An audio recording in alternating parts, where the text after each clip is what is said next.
No sé si ya pueden ver mi presentación. Sí es clara. Se ve en forma de PowerPoint si la puede poner para... Ahí. Listo, gracias. Listo. Ok. Perfecto, pues un gusto. Vamos a empezar. El día de hoy vamos a platicar de un tema que es sumamente importante y un tema muy común, para el país, ¿ok? Los fosfuros es una serie de sustancias, o fosfuro de zinc o el fosfuro de aluminio, es un grupo de sustancias que son extremadamente muy usadas alrededor de nuestra República Mexicana. ¿Sale? En muchos países es utilizado como un verdadero rodenticida. Y esto es importante porque normalmente cuando hablamos de rodenticidas, hablamos de sustancias que normalmente creemos que nada más se limitan a los superwarfarínicos, a los pellets que causan hemorragias, pero en realidad tenemos otro tipo de rodenticidas que son altamente tóxicos y no solo eso, altamente letales para el ser humano. ¿Ok? Entonces, vamos a continuar. Ay, quiero avanzar. Ahí listo. Yo vuelvo a dar el agradecimiento por la invitación que nos hacen el día de hoy, acá desde el Estado de México, y vamos a estar a la orden para lo que necesiten, ¿sale? Y bueno, como les decía, qué es un fosfuro? Pues el fosfuro de zinc y el fosfuro de aluminio son unos rodenticidas que, vuelvo a repetir, son muy usados y aparte son extremadamente baratos, ¿sale? Son rodenticidas que se utilizan mucho para proteger los granos de maíz, de trigo. Somos un país que usa la agricultura. Hay zonas del país, inclusive, donde tienen un verdadero problema de salud pública por intentos suicidas por este tipo de sustancias. Y esto es derivado a que son de muy bajo costo y altamente letales. El fosfuro de aluminio, a lo mejor lo han escuchado hablar como la tableta del maíz, ¿sale? Y estas se utilizan porque se ponen dentro de los sacos del maíz, ¿sale? Y esto ayuda a proteger los sacos de los roedores. La ventaja y por qué son tan usados es derivado a que no contaminan los granos de maíz. Pero si algún roedor entra en contacto con esta tableta, inicia su proceso de intoxicación por el gas fosfina y pues bueno, eso ocasiona de que los roedores se mueran, pero los granos de maíz se preserven sin ser contaminados y sean aptos para el consumo humano. Y el otro que tenemos es el fosfuro de zinc, que es un rodenticida. Muchos lo van a encontrar y a ver si no va a decir marcas, pero lo encuentran mucho como Don Fosfone, ¿sale? Que es un polvo negro, ajá, que se vende en cualquier tlapalería y que es muy usado inclusive a veces con el desconocimiento desde amas de casa hasta unidades hospitalarias. O sea, me ha tocado ver unidades hospitalarias que lo usan dentro de sus cebos. Ajá, y es un rodenticida altamente tóxico, que como vamos a ver posteriormente cuál es su mecanismo de acción y cómo es que en realidad hace la intoxicación, pues bueno, son muy baratos y que son altamente efectivos. Y estos se clasifican por dosis letal 50. Y cuando vemos la clasificación de la dosis letal 50, nos vamos a dar cuenta que está dentro de los más tóxicos, que son los altamente tóxicos, que nos dice que la dosis letal 50 es menor a 50 miligramos por kilo, que es muy poco. Eso es muy poquita la dosis. Y ahí vemos a la familia de los fosfuros. Pero también podemos ver a grandes exponentes que son altamente tóxicos, algunos inclusive ya prohibidos por la Organización Mundial de la Salud, ¿sale? Como es el talio, la fluorocetamida, el arsénico, el bacor, el monofluoroacetato de sodio, estricnina, fósforo y carbonato de bario. ¿Sale? Estos son pertenecientes al grupo de los altamente tóxicos. ¿Ok? Y bueno, tenemos que los fosfuros, ajá, tenemos fosfuros de aluminio, zinc y magnesio. Vuelvo a repetir, los más usados es fosfuro de aluminio y de zinc, ¿no? La ventaja por bajo costo, pero con alta eficacia, ¿sale? Son muy efectivos para los roedores y muy efectivos para matar cualquier animal y cualquier mamífero, hasta un ser humano. Falta de efecto adverso a las semillas, que es lo que les había comentado, ¿sale? ¿Y qué es lo que pasa? En realidad aquí el problema es que se genera un tóxico en el momento que se moja o que entra en contacto con cualquier tipo de humedad y libera lo que en verdad es el tóxico, que es el gas fosfina. Y al generar el gas fosfina, que es un gas muy pequeño y que no hay una forma de protegernos de este gas, es el que genera el daño celular, el daño al organismo y que, pues bueno, puede ocasionar la muerte. Entonces, aquí ya vamos implementando, ajá, ¿cuáles van a ser nuestros pasos y nuestros protocolos? Si yo les digo que el gas fosfina tiene características, que es un gas altamente volátil, que tiene partículas muy pequeñas y que se requieren muy pocas partículas, en verdad, y ahorita lo vamos a ver más adelante, muy pocas partículas por millón para poder intoxicar. Ajá, eso quiere decir que debemos de saber cuánto tiempo nos podemos inclusive exponer a este gas. Porque si estamos hablando, por ejemplo, pensando en los compañeros de protección civil o de respuesta inmediata y que estemos en un área en donde se ha mojado el fosfuro de zinc o de aluminio, porque si está seco no pasa nada, esto hay que recalcarlo. Si el polvo está seco, la tableta está fresca, aunque se haya regado en el suelo, no va a pasar nada, hay que levantarlo y asegurarlo. El problema es cuando se moja y al mojarse, ajá, libera el gas fosfina y el problema es que inclusive que un cubrebocas KN95 o N95 no va a ser suficiente para protegernos del gas fosfina, va a atravesar el N95 con la mayor facilidad. De hecho, la literatura nos dice que para poder tratar el gas fosfina tendremos que tener un traje de protección máxima hazmat con un respirador autónomo, cosa que no tenemos en la mayoría de nuestras unidades, pero eso no quiere decir que no lo podamos enfrentar, como lo vamos a ir viendo poco a poco y más adelante. Tenemos que el fosfuro de aluminio son tabletas grises verdosas como un olor a ajo, ajá, y una tableta es igual a 1 gramo de gas fosfina, que es muchísimo, muchísimo. 1 gramo de gas fosfina es muchísimo, ¿sale? Puede matar a 2 humanos 1 gramo de gas fosfina en la mano, en la cintura. Normalmente se activa con el ácido clorhídrico del organismo o con el agua y es inflamable estas tabletas. Posteriormente, la otra que es más común es el fosfuro de zinc, que es un polvo gris oscuro con un olor como a pescado, que también se activa con el ácido clorhídrico y es inflamable. Sale, vuelvo a repetir, son muy baratos y son muy fáciles de conseguir en nuestra República Mexicana.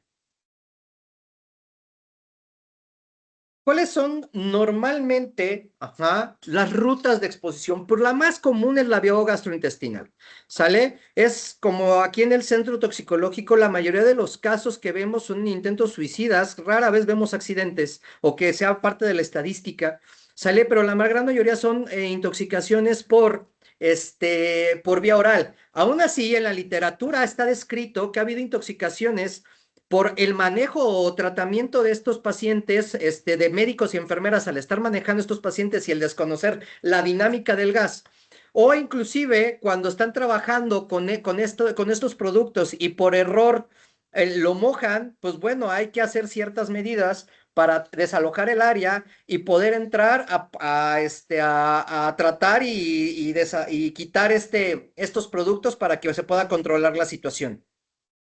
Normalmente en las secreciones gástricas es donde se libera el gas fosfina, ¿sale? Es altamente absorbible y difundible por todo el organismo. No va a haber algo que lo pare, va a poder entrar hasta nivel mitocondrial, a nivel intracelular con una facilidad muy importante y que va a hacer la destrucción de la célula. Entonces es un agente peligroso y que está a una venta libre, ¿sale? Se puede detectar en sangre y en el hígado e inclusive podemos detectarlo en orina como hipofosfito y exhalado como gas fosfina exhalado, que normalmente no se recomienda esta forma de detección porque pues el que está haciendo el examen se puede intoxicar al estar inhalando el gas fosfina. Y ahorita vamos a ver esa cuestión. Bueno, ¿cómo funciona el gas fosfina? El gas fosfina hay que entender y hay que saber ¿cómo actúa este gas? Pues el gas fosfina es una toxina protoplasmática que va a interferir con funciones enzimáticas de pared y de síntesis de proteína e inclusive puede generar alteraciones a nivel enzimático, parando la cadena transportadora de electrones, ciclo de Krebs, o sea, toda la estructura y toda la funcionalidad y maquinaria de la célula la va a parar, la va a destruir y a parar a la célula, al parar su corriente de energía, puede destruir la pared celular y va a destruir las células de cualquier parte del organismo. El ser humano va a estar expuesto a daño cardíaco, daño hepático, daño renal, daño a nivel cerebral por la exposición a este gas. ¿Sale? Normalmente, ¿cómo inicia su proceso de intoxicación? Pues va a generar bloqueo en la cadena transportadora de electrones y parando la fosforilación oxidativa, lo que genera parada de todas las demás corrientes enzimáticas, por lo que la célula va a quedarse sin hacer sus funciones, sin poder tener energía y empieza la destrucción celular y de la pared celular. Posteriormente, puede inhibir de manera competitiva la citocromasa oxidasa, justamente el mismo lugar donde el cianuro actúa, ahí también va a llegar el gas fosfina y lo va a parar y lo va a destruir, ¿sale? Entonces es muy importante porque, como podemos ver, el daño prácticamente es a nivel celular y enzimático. También para la cadena transportadora de electrones, la respiración celular y empieza a formar radicales libres de gas fosfina, ¿sale? Y al generar radicales libres, no solo el gas va a estar actuando a nivel celular, que al liberar esos radicales libres van a viajar por todo el organismo y va a empezar a destruir las células a cualquier nivel. Aún no estén expuestas con el gas fosfina, porque ya está liberando radicales libres de gas fosfina. Y eso va a ayudar, o que lo que va a hacer es que va a inhibir las catalasas, induce el superóxido dismutasa y reduce el glutatión. ¿Qué quiere decir? Que aumenta la producción de radicales libres de oxígeno y que aparte va a depletar el glutatión. ¿Qué es el glutatión? El glutatión son una sustancia que tienen las células para protegernos de la oxidación y de diferentes sustancias y de diferentes químicos. Al gas, al reducir de manera abrupta el glutatión, lo que va a generar es que vamos a quedar sin defensas y eso va a generar que el resto de las células mueran, ¿no? Entonces va a haber un aumento de la peroxidación lipídica, desnaturalización proteica, lo que va a generar inclusive destrucción celular neuronal, ¿ok? Va a generar daño alveolar oxidativo, lo que puede generar un síndrome de insuficiencia respiratoria aguda, SIRA, va a dañar los pulmones, puede dañar los pulmones y generar que el paciente en verdad quede en un estado comprometido. Y bueno, esquemáticamente a nivel de la mitocondria, ahí es donde actúa el gas fosfina, ¿no? Y entonces es muy importante que más o menos sepamos cómo actúa o en qué lugar actúa a nivel mitocondrial. Desafortunadamente, al actuar a un nivel tan metido a nivel celular, no existe algo que nos ayude a sacarlo de ahí y todo lo que vamos a hacer son pequeñas ayudas para poder tratar al paciente. Y entonces es muy importante que empecemos a valorar cómo protegernos, cómo tratar esto y la disposición de este tipo de pacientes y la disposición de las áreas cuando tenemos a lo mejor un derrame, que se moje. Ojo, vuelvo a repetir, tienen que estar mojado tanto el polvo como las tabletas para que puedan liberar el gas fosfina. Si están secos, no pasa nada. Y miren, vamos a ver las dosis tóxicas y es aquí donde viene lo preocupante, ¿no? Porque me están diciendo que el fosfuro de zinc, que es el polvo negro, te dice que desde 1 gramo te produce una intoxicación grave. Ya con 1 gramo el paciente tiene una intoxicación grave, donde el paciente va a terminar en terapia intensiva, va a estar bastante mal, ¿sale? Vamos a tener una serie de problemas y complicaciones importantes, pero fatal con 4 gramos. Si el paciente toma o está expuesto a más de 4 gramos de fosfuro de zinc, muy seguramente el paciente tiene un alto riesgo, muy alto riesgo de fallecer. Sobre todo si no lo sabemos manejar, tiene hasta una probabilidad del 98% de fallecer, que es muy alta, ¿sale? Posteriormente vemos el fosfuro de aluminio, que son las tabletas, y te dice que con media tableta puede ser fatal. Media tableta, no necesita la tableta completa. Entonces, es ahí por lo que decía hace rato, con una tableta puedes matar a dos seres humanos adultos de 80 kilos, ¿sale? Entonces, aquí es donde viene que son dosis demasiado bajitas, con los que nos pueden complicar el paciente, porque si uno pesa 4 gramos en una pequeña báscula, se van a dar cuenta que casi no es nada. ¿No? Tenemos tabletas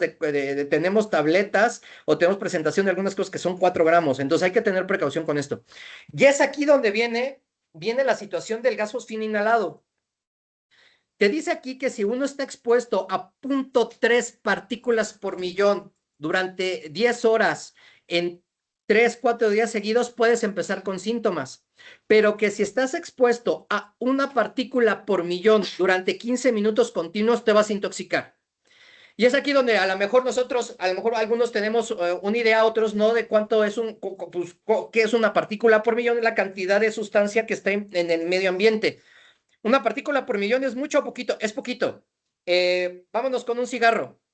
un cigarro, a la hora que un fumador exhala, arroja alrededor de 1000 partículas por millón. El perfume que se ponen en las mañanas, la loción, el atomizador, arroja entre 1200 y a 1500 partículas por millón y olemos. Eso quiere decir que no se requiere, un paciente va a estar exhalando gas fosfina por arriba de las 500 partículas por millón. O sea, vamos a estar expuestos mucho. Eso quiere decir que no podemos estar expuestos con un paciente o por una zona contaminada por más de 15 minutos si no traemos algún equipo de protección. Y aún con el equipo de protección no debemos de pasar más de 15 minutos con un paciente que haya tomado el gas fosfina o en un área contaminada. Si nosotros sabemos eso, podemos tratar al paciente y podemos hacer las acciones para poder liberar un área contaminada y darle un manejo. ¿Sale? Y esto es muy importante que lo tomemos en cuenta porque me ha tocado, ¿no? De que llegan a los hospitales y literal el personal de salud se hace a un lado y no lo quieren ver. No lo quieren ver, no, es que nos vamos a intoxicar, pero si uno tiene estos conocimientos, le da la oportunidad al paciente de sobrevivir y nos da la oportunidad de tratarlo y obviamente eso va a generar que podamos hacer algo por los pacientes y por la zona, ¿ok? ¿Cuáles son las manifestaciones clínicas? Pues va a depender de muchos factores. La cantidad, la concentración que haya o lo que haya ingerido, cómo lo ingirió, si lo ingirió con agua, si no lo ingirió con agua, hace cuánto tiempo pasó, ¿no? ¿Por qué? Porque cabe señalar que con el fosfuro de aluminio, los datos clínicos son entre los 10 a los 15 minutos. O sea, actúan demasiado rápido el fosfuro de aluminio. ¿Y qué creen? Solamente tenemos esos 10 a 15 minutos para tener una verdadera ventana de oportunidad. Y esto es triste, porque normalmente los pacientes llegan posterior a ese tiempo. La gran mayoría de pacientes a veces nos llegan 1 o 2 horas después. Eso no quiere decir que se vaya a morir el paciente. Sí tenemos oportunidad de salvarlo, pero lo ideal sería que lo manejáramos durante los 10 o 15 minutos. Del fosfuro de zinc, tiene que ser, aparecen los datos clínicos entre los 20 a los 40 minutos, ¿sale? Y ese es el tiempo en que empiezan a aparecer los datos clínicos, pero ojo, vuelvo a repetir, si el paciente toma o toma una dosis más alta de este gas fosfina, o que diga de los fosfuros como polvo tabletas, los tiempos se pueden recortar y podemos tener datos clínicos antes de este tiempo. ¿Sale? Normalmente el paciente, a la hora que uno lo percibe, cuando ha estado expuesto y que ya está el gas fosfina, va a tener un olor a ajo o a pescado como humedad. Es un olor muy característico que uno se va a dar cuenta. ¿Y qué manifestaciones clínicas va a tener? Pues puede tener todo. Hemorragias, crisis convulsivas, falla renal aguda, falla hepática, hipoglucemia, alteraciones hidroelectrolíticas, sangrados a cualquier nivel, parestesias, coma, puede haber broncoespasmo, daño pulmonar, ¿sale?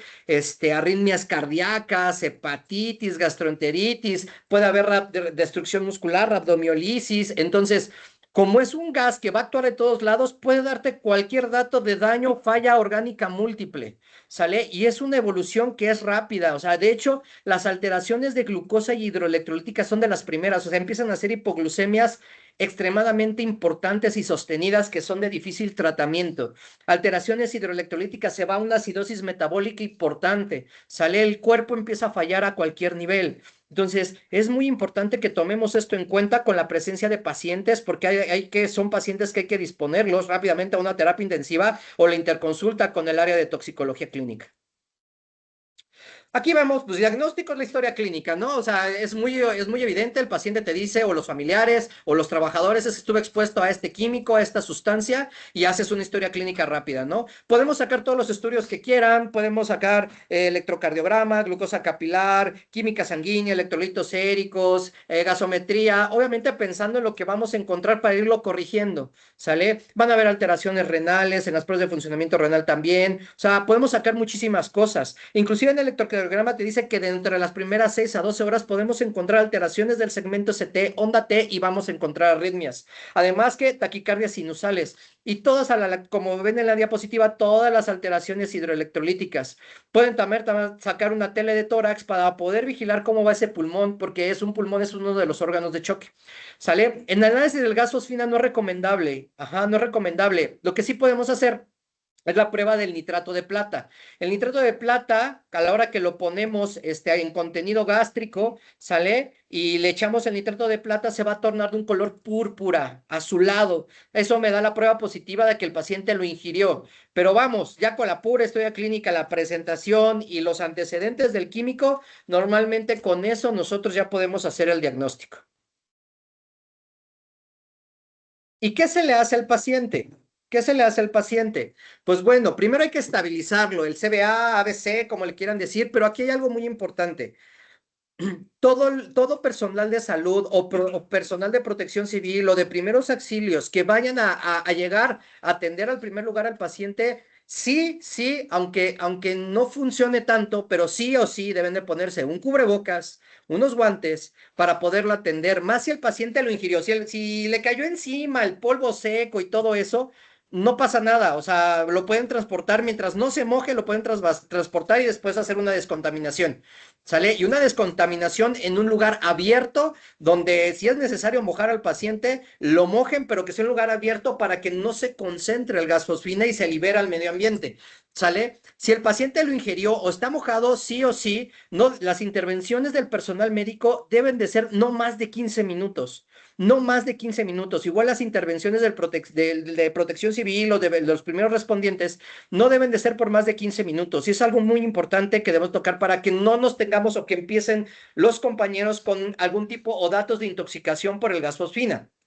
¿Sale? Después de eso podemos iniciar con oxígeno suplementario. Y después de eso viene la contaminación gástrica, la descontaminación gástrica, sobre todo con los pacientes que lo hayan ingerido, que es la vía de mayor exposición. ¿Y cómo se hace? Yo les he estado diciendo, si uno recuerda el lavado orogástrico, la técnica adecuada es colocar el paciente en Trendelenburg, en posición de Trendelenburg, alrededor de unos 35 grados, poniendo una sonda orogástrica del mayor calibre que se tenga. La literatura dice que debe ser en adultos de 40 French. Sale, normalmente aquí lo que hacemos es que hacemos nuestras sondas y son con la que son sondas alrededor de 36 French, sale, pero normalmente la técnica normal es con agua, con ABD, con solución salina, con todo eso. Pero cuando hablamos de gas fosfina, estamos obligados a hacer el lavado gástrico, pero no lo hacemos con agua, se hace con aceite. La literatura te dice que el lavado orogástrico se debe realizar con aceite, puede ser aceite mineral, aceite de cocina o aceite de oliva o aceite de coco, ¿ok? Debemos de buscar, o sea, si podemos ir a la tienda de enfrente del hospital o cercana y compramos 3 litros de aceite de cocina, 1, 2, 3, Nutrioli, del que ustedes quieran, ¿sale? O si tenemos aceite mineral con ese, y va a sustituir al agua para poder hacer lavado orogástrico. ¿Y qué? ¿Y esto qué genera? Si nosotros sacamos la gran mayoría de cantidad de fosfuro que se encuentra en la situación gástrica, o dentro del estómago, le vamos a dar una mejoría expectativa de vida al paciente. ¿Sale? Al paciente. Ok, esto solamente va a funcionar si el paciente lo haya ingerido. Si el paciente le cayó encima o estuvo en contacto, hay que buscar una zona de descontaminación. Si es al medio ambiente, y con agua y cepillo, tallar y quitarlo. ¿Sale? Pero que esté el medio ambiente para que el gas fosfina se disperse en el medio ambiente. Cuando estamos hablando aquí de lavado gástrico con el equipo de protección necesario, hacemos el lavado, pero el aceite va a ayudar a que el gas fosfina no se libere y entonces lo va a atrapar. De hecho, es muy curioso porque a la hora que estamos haciendo el lavado, vamos a ver que a la hora que sale el aceite va a salir como si fuera una gaseosa, va a salir con muchas burbujas, que es el gas fosfina atrapado por el aceite y no va a lograr salir del aceite. Y posteriormente se pone carbón activado. Y el gas fosfina, a pesar que el carbón activado y que el fosfuro es un metal, es una variación de un metal, y que normalmente las indicaciones del carbón activado te dicen que no se le pone a metales, por la alta toxicidad que tiene esta sustancia, sí se pone carbón activado porque logra absorber una pequeña proporción. Y no solo eso, se pone en su modalidad de gastrodiálisis, se pone carbón activado en dosis múltiples diluidas en aceite. Cada gramo de carbón activado diluido en 4 mililitros de aceite y se va a pasar 50, si es un adulto, 50 gramos cada 8 horas por 24 horas. Si es un niño, ajá, a medio gramo cada 8 horas por 24 horas. Y esto haciendo la relación de por cada gramo 4 mililitros de aceite, ¿sale? Y posterior a eso, vendrían todo el tratamiento de todas las complicaciones, que pudiéramos tener. Si les hacen hipoglucemia, se inicia tratamiento con glucosa. Los pacientes se les puede iniciar hemodiálisis, hemoperfusión, prisma, lo que ustedes quieran.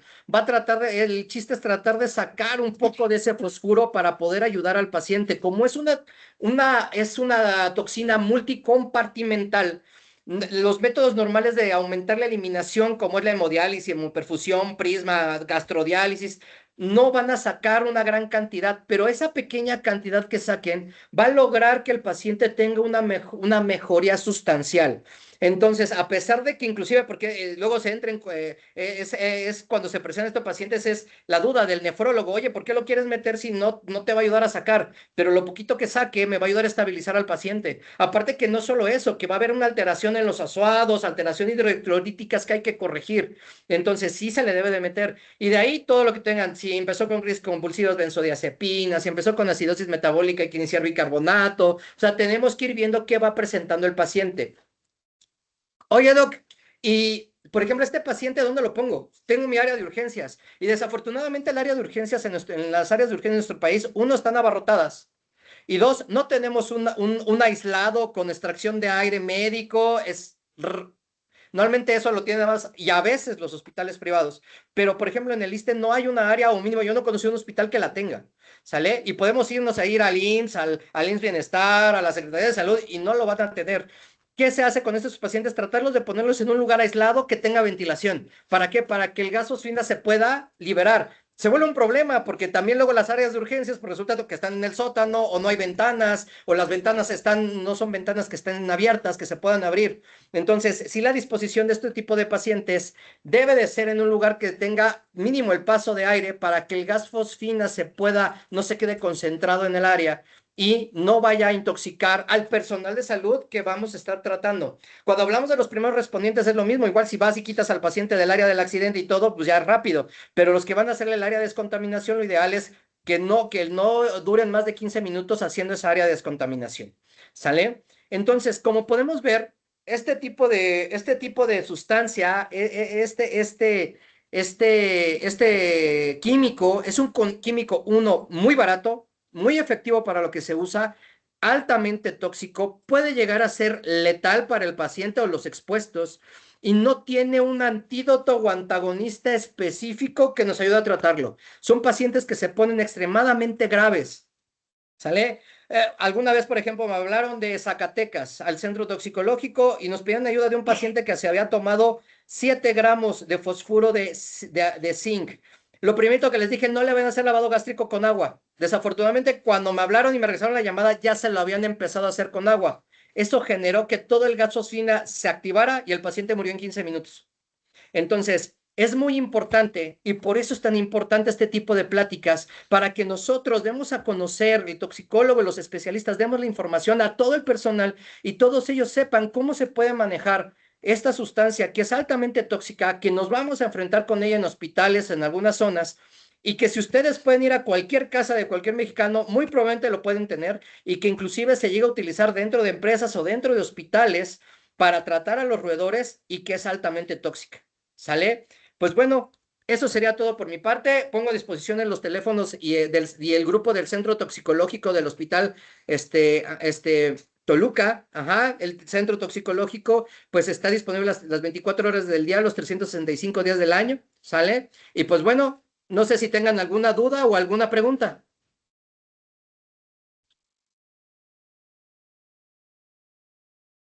Estoy verificando en el chat.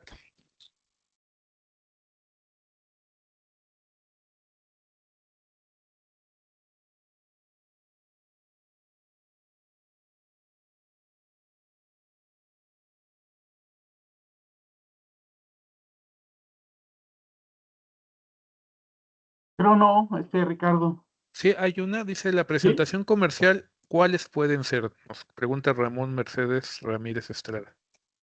La presentación comercial, la que más del fosfuro de aluminio, espérame, es esta. Aquí la vemos y se llama, bueno, esta es la parte trasera, pero enfrente se llama Don Fosfone.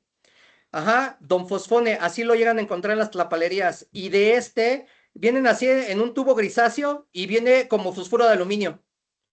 No recuerdo así una marca, pero vienen en un tubo así gris y dicen fosfuro de aluminio. Deben de tener una marca, pero ahorita no me viene una a la cabeza, pero realmente vienen en esta presentación con letras grandes, dicen fosfuro de aluminio. De este sí, se llama Don Fosfone.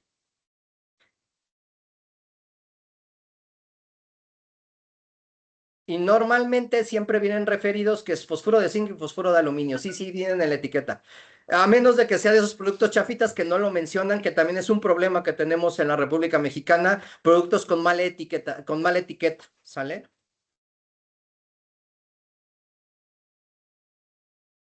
Dice Juan Dávalos, Biurquis, en el caso de fosfuro de magnesio, ¿es similar o hay alguna variación? El fosfuro de aluminio, de magnesio es similar, no es tan común en la venta. Esos se manejan como en pellets. No traigo la imagen, pero se manejan como en unos pellets, ¿sale? Y es exactamente la misma presentación. O sea, es igual. En el momento que mojan esos pellets, liberan el fosfuro, pero no es extremadamente rara la venta en el país del fosfuro de magnesio. Lo que hay es aluminio y zinc. Nos pregunta Kevin Donaldo Sánchez Vega, ¿no se puede hacer una descontaminación en lugar de agua con aceite igual? O sea, una descontaminación, voy a entender que es descontaminación térmica. Voy a entender que esa es la pregunta. Sí se puede hacer, sí se puede hacer con aceite. El problema que el aceite es que va a pegar a la piel el fosfuro, ¿sale? Y va a ser después, no, a lo mejor vamos a correr el error de que ya lo descontaminamos. Lo ideal es ponerlo en un área que tenga demasiada ventilación y con un chorro de agua fuerte, ajá, constante y un cepillo el retirar de la piel el fosfuro. Ajá, inclusive lo ideal es primero, si el polvo está seco, lo ideal es primero cepillarlo, quitarle toda la ropa al paciente, cepillarlo en seco al paciente y posterior a eso darle un baño con un chorro constante durante 20 minutos en un lugar que esté expuesto para que así el paciente ya esté totalmente descontaminado. Ah, dice Miriam Gómez Ortega. Perdón, primero es Luis Roberto Linares Barajas. ¿Cuáles son las características de un área de descontaminación en un área de urgencias y cuál es su fundamento? La norma internacional de los centros toxicológicos te dice que un área de descontaminación debe de estar afuera del área de urgencias. No debe de estar adentro, como desafortunadamente muchos a veces los tenemos. La área de descontaminación está dentro del área de urgencias. De hecho, la recomendación es que esté fuera fuera de la área de entrada de urgencias, en el aire libre, un área donde pueda inclusive abatirse y tenga ventanas, ajá, o que sea la entrada, que sea corrediza, y ahí debe de tener una regadera, una camilla fenestrada donde se pueda caer el agua, un lavaojos, ajá, un lavaojos que esté con agua corriente, y eso es lo que debe de tener. ¿Sale? Y la recomendación es muy impresionante, lo que dice el Reglamento Internacional de Centros Toxicológicos es que debe de estar fuera de las instalaciones de urgencias, inclusive del hospital. Por ejemplo, siempre, por ejemplo, en la zona de donde llegan las ambulancias, ahí tendría que estar el área de descontaminación. Al lado de la entrada deberíamos de tener una zona de descontaminación para que el paciente ya ingresara descontaminado al hospital, no como lo tenemos, por ejemplo, un servidor su base la tiene en el Hospital Regional Bicentenario de la Independencia y el área de descontaminación está dentro del área de urgencias. Entonces, no se podría porque contaminas a los pacientes. Y si es un hospital de tercer nivel, pues tenemos arriba de 100 pacientes, ¿no? Luego tenemos 80, 90 pacientes y se van a contaminar. Y si nos vamos al Seguro Social, no, bueno, o sea, apenas si puedes caminar entre los pasillos. Entonces, el área de descontaminación sí tendría que estar externa al hospital y al área de urgencias. Y si hay una fundamentación, es el Reglamento Internacional de Centros Toxicológicos, que inclusive está publicado por la OMS. ¿Sale? Gracias. La siguiente pregunta es de Miriam Cortés Ortega. ¿Por qué usar aceite en lavado gástrico? ¿Cuál es la función del aceite? El aceite lo que va a hacer es que va a evitar la conversión del fosfuro de aluminio y el fosfuro de zinc a gas fosfina. Esa es su función. Al no ser algo que hidrate, ajá, al ser un aceite, va a evitar, uno, la conversión a gas fosfina y dos, si hay gas fosfina que se esté liberando, lo va a atrapar. Esas serían las dos funciones principales que nos ayudarían a la descontaminación o a la salida del químico. Gracias. Nos pregunta Boris Guzmán Martínez, ante la falta de pruebas de laboratorio rápidas para niveles plasmáticos de fosfina, ¿qué biomarcadores de laboratorio, lactato, gases arteriales, enzimas cardíacas nos ofrece el mejor valor predictivo de mortalidad de evolución de la falla multiorgánica?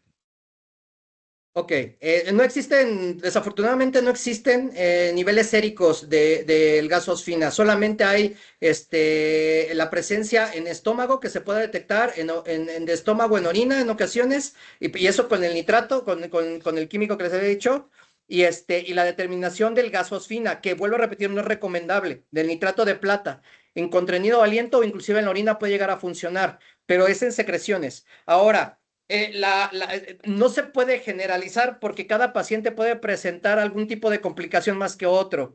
Normalmente la acidosis metabólica persistente y la alteración hidroelectrolítica persistente que no remita, que sea resistente a tratamiento, ese es un signo de mal pronóstico de los pacientes. Son pacientes que evolucionan rápidamente a falla hepática o a falla renal de manera rápida.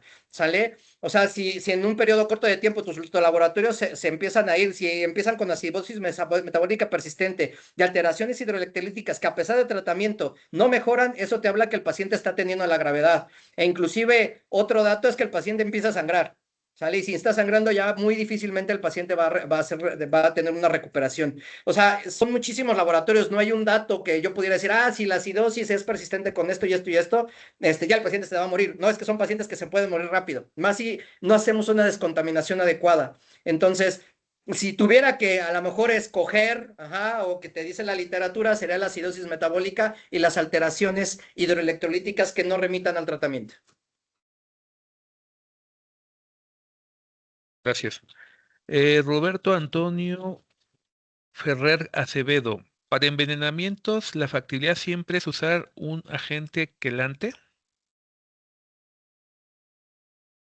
Mm, a ver, cuando hablamos de envenenamientos, hablamos de animales venenosos, ¿sale? Si hablamos de intoxicaciones, a lo mejor lo que quiere preguntar el compañero es, con los quelantes de los metales, ¿sale?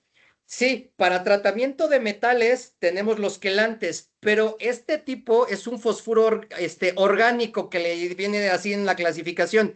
No, no, ningún quelante le va a ayudar a eliminarlo. ¿Por qué? Porque no estamos tratando el metal, estamos tratando el gas fosfina. ¿Sale? Y al no tener un quelante específico, no nos funciona ningún tipo de quelante con el fosfuro. ¿Sale?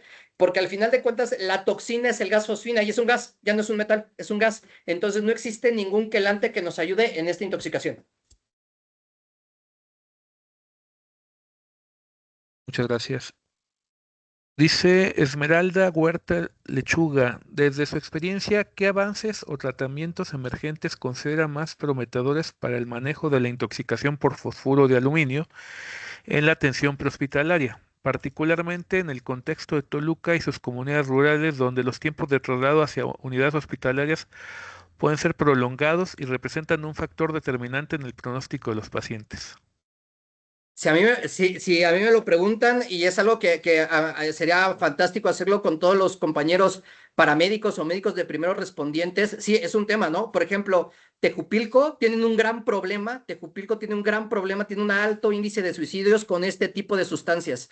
Y desafortunadamente Tejupilco a Toluca son 2 horas y media, a veces hasta 3 dependiendo del tráfico, ¿no? Y sí, efectivamente, los tiempos de traslado son largos. Uno, que el médico o el técnico en urgencias médicas esté capacitado uno en descontaminación térmica y gastrointestinal. El que se pudiera realizar un lavado orogástrico en la zona y que llegara el paciente ya con descontaminado, yo creo que sería algo que nos ayudaría muchísimo. Uno, porque estarían ayudando a descontaminar en el momento, actuarían muchísimo más rápido y eso ayudaría que cuando el paciente llegara, ya llegara prácticamente a recibir la atención de las complicaciones. Entonces, es algo que sería maravilloso trabajarlo, que capacitar bien a los compañeros TUMS o médicos que vayan en las ambulancias, que son los encargados de atender las urgencias para descontaminación térmica y descontaminación orogástrica en el lugar, para poder ayudar al paciente y que eso ayudaría muchísimo. La descontaminación aquí toma un lugar primordial y muy importante, porque ya después de ahí, ya liberado el gas fosfina, ya no existe una forma de descontaminar más que iniciar todo el protocolo. Y vuelvo a repetir, o sea, y lo que tenga el hospital, ¿no? Porque, por ejemplo, podemos tener un hospital que apenas tenemos hemodiálisis y le ofrecemos hemodiálisis, pero si estamos en un hospital de tercer nivel, pues bueno, tenemos prisma, tenemos todo, pues hay que meterle todo. Yo creo que ese es el punto cardinal. El punto cardinal es la descontaminación. Nos dice Jesús Arana Carretero, en el caso del personal de camillería, ¿cuáles serían el equipo óptimo para acercarnos al paciente y qué acciones toma el tener contacto en el caso de que no tengamos la información de que el paciente llegue con esta situación? Uno, el olor es muy característico, o sea, es muy evidente el olor del paciente, o sea, uno se acerca y el paciente tiene un olor así como a ajo, es muy evidente. Los compañeros camilleros es lo mismo. Sus guantes y un cubrebocas KN95 o N95, que es la mayor protección que tenemos en los hospitales en ocasiones, y simplemente que no estén expuestos e inmovilicen el paciente por más de 15 minutos. Normalmente las acciones de camillería son, a ver, son muy diestros ellos, la verdad, son muy buenos para mover al paciente, no tardan más de 15 minutos. Entonces, esa es la situación. 15 minutos, que no excedan el tiempo de 15 minutos, que tengan su cubrebocas y sus guantes y eso es todo. No hay nada más, no por el sudor, por la orina, por las secreciones, no se van a intoxicar. Esto es meramente por el aliento del paciente, por el aire exhalado del paciente, es como se puede, es respirándolo, pues, ¿sale? Pero secreciones y eso no hay ningún problema. Pueden usar sus guantes normales, los que quieran, y su cubrebocas. Eso es todo. Gracias. Arnulfo Rascón López, en el Hospital Regional, Hospital de Alta Especialidad Morelia, recibimos una niña de 6 años trasladada en helicóptero intoxicada con fosfuro de zinc metílico. El piloto y paramédico del vuelo venían con traje de protección personal e igualmente nosotros subimos igual. Bueno, ese es el comentario de Arnulfo. Ramón Mercedes Ramírez Estrada, cuando realizan las fumigaciones en las unidades, el personal deja unos cuadritos de veneno para ratas. ¿Estas son peligrosas para los humanos? Tendríamos que saber ahí es muy importante y yo creo que es ahí mantenimiento, normalmente eso lo hace mantenimiento, ¿sale? Es muy importante, normalmente las fumigaciones que hacen son con químicos que son seguros para las unidades hospitalarias. Cuando dejan esos cuadritos de veneno, lo que se tiene que, lo que ahí los coordinadores, el personal, lo que tienen que preguntar es qué tipo es, porque puede ser un cebo que sea un superwarfarínico, puede ser una combinación de otras sustancias, ajá, paralizantes para las ratas, ¿sale? Porque no solo los superwarfarínicos son los únicos, hay otras sustancias que paralizan, o que puedan ser cebos de cebos mezclados con fosfuro. Ahí la cuestión es de que hay que preguntar a mantenimiento qué tipo de cebo se está usando para poder tener las precauciones con el personal que está en el área. Ajá. Toda sustancia es peligrosa, ¿no? Porque si me pregunto, dependerá de la cantidad ingerida, pero todo es peligrosa. Lo que tenemos que saber, teniendo la información, para saber qué tipo o qué precauciones debemos tener con ese tipo de cebos. Muchas gracias. Luis Roberto Linares Barajas, ¿el agua que se usa en la descontaminación puede ir por drenaje municipal? Sí, ojo, cuando hablamos de descontaminación dérmica, se puede usar el agua de la llave. El agua de la llave, vuelvo a repetir, si cuelgan una solución y le irrigan, no, ahí van a provocar que el gas se acumule y no van a arrastrar nada. Tiene que ser agua de la regadera, de una llave, si lo quieren agarrar a manguerazos lo agarran, ¿sale? Pero puede ser agua normal y corriente, fluida. Aquí el contexto es una vez que se realizó la descontaminación, si el agua se va a contener y hacer un tratamiento especial o se puede ir por la alcantarilla, doctor. No, no, se puede ir por la alcantarilla. ¿Por qué? Porque a la hora de activarse el gas fosfina se va a evaporar y el agua no se va a contaminar, pues. O sea, va a arrastrar el polvo y todo eso, pero el gas fosfina se va a ir al medio ambiente. Es muy volátil el gas fosfina, no se va a quedar en el agua. Muchas gracias. Aquí nos está hablando Mariana, más bien está pidiéndole Mariana Motolinia, ¿tendrá la estructura de un protocolo de atención por riesgos químicos para una organización? Gracias. O sea, su plan de emergencias para el código amarillo. Plan de estructura, bueno, sí, ahí están los códigos de cómo actuar ante una estructura, está desde el hazmat que se lo pueden conseguir y lo pueden descargar de internet, dice, hay cursos para realizar el hazmat, y cada uno ahí tropicaliza a lo que tengan en sus unidades y ahí lo pueden poner y el hazmat es algo que podemos usar, ¿sale? Y inclusive, pues bueno, la respuesta a cada uno de las situaciones químicas sí existen protocolos. Muchas gracias, doctor. Y siendo, creo, la última pregunta de no, ya hay otra. Yasmín Carrillo Flores pregunta si se cuenta con mascarillas de fases completa, ¿qué filtro es más conveniente para su manejo para este gas? Gracias. Hablando de las mascarillas y filtros, pues tendrá que ser una mascarilla que sea antigas. O sea, si están pensando en que, por ejemplo, las que sirven para pintar o lo que de repente llegaron a ser el COVID que tampoco servía, ¿sale? Ninguna de esas máscaras tenía que ser, literalmente tendrá que ser una máscara antigases para poder utilizarla.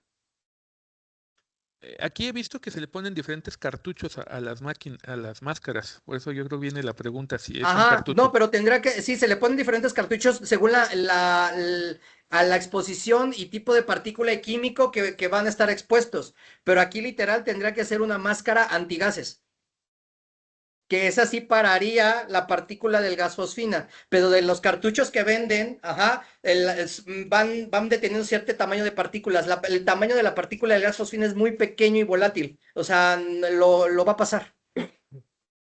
Entonces, lo ideal es un equipo totalmente cerrado. De hecho, te dice la literatura que tiene que tener un equipo de respiración autónoma, o sea, o una máscara de gases. Entonces, no lo tenemos, ¿no? O sea, si me dicen Hospital General Toluca lo tiene, pues no, no tenemos un traje hazmat tipo D, ¿no? No, no lo tenemos. Por eso la recomendación es que las intervenciones con los pacientes sean menos de 15 minutos, para que no nos expongamos de más a la intoxicación por el gas fosfina. Muchas gracias, doctor. Nos dice Rosana Alejandra Peralta Orlaneta, ¿cuáles son las instancias públicas que nos pueden ayudar en caso de una emergencia? Con respecto a intoxicación por gas fosfina, estamos a la orden Centro Toxicológico del ISSSTE, les podemos apoyar o sea, en el manejo y apoyar en cómo tratar ese tipo de pacientes. Existen otros centros toxicológicos, está el Centro Toxicológico del Ángeles Lomas, ¿sale? Y está el Centro Toxicológico del Hospital Bicentenario de la Independencia. Y está el Centro Toxicológico Ángeles Morelia también. Muchas gracias. Nos dice el doctor Pablo Bautista Santos, por norma oficial mexicana, el agua de descontaminación no debe ir al alcantarillado público independiente de la sustancia química, acorde a la Zagarpa. Gracias. Pues creo que ahora sí son todas las preguntas. Lisiado, no, no es cierto. Nos dice Erika Cecilia Bautista Rodríguez, ¿cuentan con algún programa de capacitación continua para que nos pueda compartir e invitar a este doctor, Rubén? Sí, sí, claro. El centro toxicológico da pláticas. Hemos asistido a sesiones generales, vamos a diferentes hospitales, no solo del IMSS, sino del ISSSTE, no, del IMSS, del ISSSTE y Secretaría de Salud. Y en línea tratamos de hacer tratamos de dar pláticas de manera periódica para poder sí, continuar con intoxicaciones frecuentes que nos enfrentamos en los hospitales. Si gusta, pues bueno, podemos, por medio de ustedes, podríamos informar cuando tengamos una plática siguiente para que les informe a todo el personal. Sí, por favor, doctor, yo le agradecería mucho nos informara. Claro que sí. Gracias. Pues ahora sí creo que son todas las preguntas y comentarios. Este, usted me indica, licenciado, si hacemos presente la constancia que le vamos a entregar al doctor. Sí, claro que sí, Ricardo.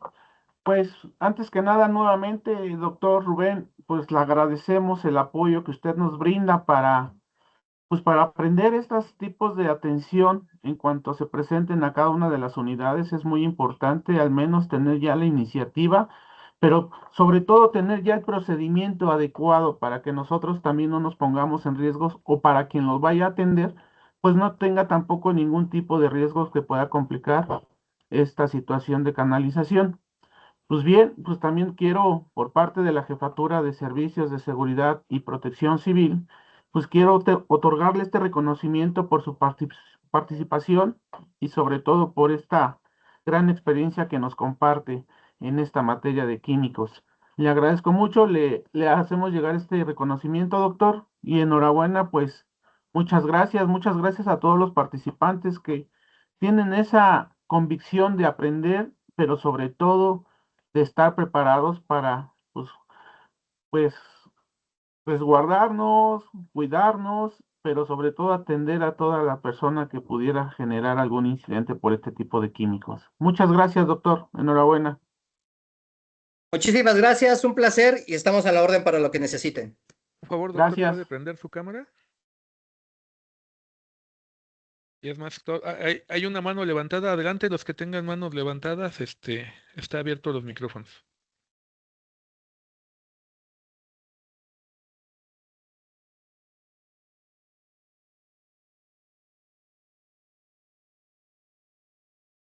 Además de los agradecimientos, hay una solicitud por parte de Germán Enríquez Domínguez Gallardo, que sí sería muy bueno programar una plática con personal de las áreas de urgencias de cada una de las unidades. Pues sí, Nosotros puestísimos para hacer algo así, claro que sí. claro que sí. Pues yo se me ocurre, doctor, salvo su mejor opinión también, pues estar en coordinación para que nosotros como departamento pues podamos también apoyar a la difusión para estas pláticas que usted podría generar a nivel nacional o bien para ciertas áreas. Por ejemplo, ahorita para las áreas de urgencias que dice, o exclusivas, pues nosotros estamos en la mejor disposición de apoyarle para la difusión de estas pláticas y pues aprovechar más que nada esta bueno, que usted nos comparta siempre la actualización de los procedimientos que debemos de tomar en cuenta para cuando tengamos estas situaciones de emergencia. Claro que sí, y recordarles que aquí en el instituto ya tenemos centro toxicológico que somos nosotros y que los apoyaremos en toda la medida de lo posible. Hemos recibido pacientes no solo de aquí inclusive hemos apoyado al IMSS ordinario con recepción de pacientes. Un centro toxicológico, como lo dice la norma, debe estar abierto totalmente al público y hemos apoyado a nuestros hospitales, compañeros de hospitales, hemos apoyado a Tláhuac, al Bicentenario, a hospitales de la Ciudad de México, inclusive hospitales de Guerrero, de Querétaro, hemos apoyado con la recepción de pacientes para ayuda y manejo, entonces estamos a la orden a lo que necesiten. Ahí está el chat donde estaba la información, los teléfonos, y con gusto los podemos apoyar para cualquier tipo de intoxicación o envenenamiento que puedan presentar sus pacientes. Muchas gracias, doctor, y lo tomaremos en cuenta. En cuenta, vamos a trabajar con un programa a lo mejor de actividades por unidad médica o por hospital regional, a manera de que las capacitaciones sean virtuales, pero exclusivamente para las unidades médicas, puesto que pues son las unidades que más riesgos tienen de que lleguen pacientes de este tipo. Y se lo haremos llegar a usted para que dentro de sus cargas de trabajo pues nos pueda confirmar qué días o qué horarios puede usted dar una plática. Claro que sí, con gusto. Estamos muy puestos, claro que sí. Muchas gracias, doctor. Pues Hay un comentario más de María de sí, Lourdes Hernández Vázquez. El área de enfermería apreciamos mucho esta acción. Así están protegiéndonos respecto a la descontaminación antes de que recibamos a los pacientes en estas condiciones. Un saludo desde Tehuepulco, del, del ISSSTE del Estado de México. Bueno, perdón, del IFEMIM. bueno, pues enhorabuena, pues damos por concluida esta plática referente al Día Internacional, permíteme, al Día Nacional de la Preparación y Respuesta de Emergencias Químicas INAPRED. Nuevamente, doctor Rubén, muchas gracias, Ricardo, por tu colaboración y apoyo también, pero sobre todo muchas gracias a todos los participantes que estuvieron presentes, que fueron 158, que debemos de ser más, debemos de tratar de jalar más al personal a manera de que tengamos más medidas preventivas y sobre todo en este tipo de casos que pues siempre estamos expuestos en todas las localidades a que puedan suceder. Muchas gracias, doctor Rubén, nuevamente gracias, Ricardo, gracias a todas y todos.